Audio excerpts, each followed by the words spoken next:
৭১ আর জুলাইকে ধারণ করেই উদারপন্থী গণতান্ত্রিক রাষ্ট্র গঠনে সরকার কাজ করছে বলে জানালেন স্থানীয় সরকার মন্ত্রী মির্জা ফখরুল ইসলাম আলমগীর। আর পরিকল্পনা প্রতিমন্ত্রী জোনায়েদ সাকি বলেন, জুলাই জাতীয় সনদ বাস্তবায়নে সরকারের পাশে থাকবে তার দল গণসংহতি আন্দোলন।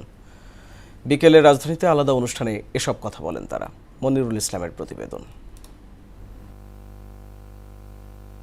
আইডিইবিতে সম্মিলিত সনাতন পরিষদ আয়োজিত সংখ্যালঘুদের সুরক্ষা ও নিরাপত্তা বিধান শীর্ষক মতবিনিময় সভায় অংশ নেন বিএনপি মহাসচিব মির্জা ফখরুল ইসলাম আলমগীর এবং অপহরণের চেষ্টা 16টি।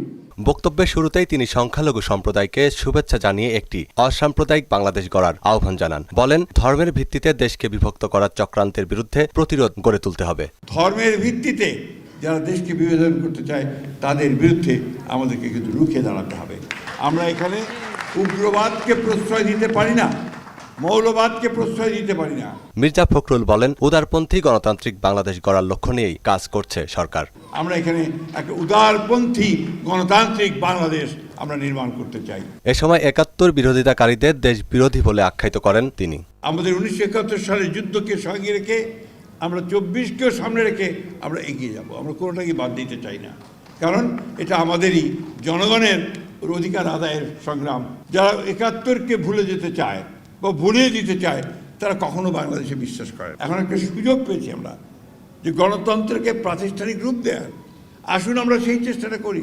এদিকে কেন্দ্রীয় শহীদ মিনারে জুলাই গণ অভ্যুত্থানের 2 বছর পূর্তিতে গণসংহতি আন্দোলনের সমাবেশে জুলাই সনদ বাস্তবায়নে বিএনপি সরকারের সঙ্গে কাজ করার ঘোষণা দেন পরিকল্পনা প্রতিমন্ত্রী জোনায়েদ সাকি। জুলাই জাতীয় সনদের যে বাস্তবায়নের ম্যান্ডেট দিয়েছে সেই অনুযায়ী যাতে জুলাই জাতীয় সনদের রাজনৈতিক সংস্কার, সাংবিধানিক সংস্কার বাস্তবায়িত হয়, আমরা তার সর্বোচ্চ চেষ্টা চালাবো। এ সময় বৈষম্য, রাজনৈতিক সহিংসতা ও ফ্যাসিবাদী তৎপরতার বিরুদ্ধে ঐক্যবদ্ধ থাকার আহ্বানও জানান তিনি। বাংলাদেশের সামনে নতুন দিশা হাজির করেছে, আমরা সেই দিকে দাঁড় করাতে চাই। মনিরুল ইসলাম, মোহনা সংবাদ, ঢাকা।